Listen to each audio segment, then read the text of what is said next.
početak težak, ja to dobro znam. U svojoj sam kovačnici bila noć i dan. Trebali su kupci svi navaliti, ali nikog nije bilo njih. Bilo mi je dosadno, pa sam lupkala kopitima, čekićima, starim klještima. I ta se glazba čula, pohrlili su svi provjeriti tko to svira, njih.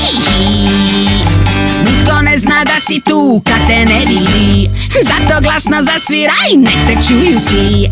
Glazba je sama najbolja reklama, zato nek se glasno ori, njih.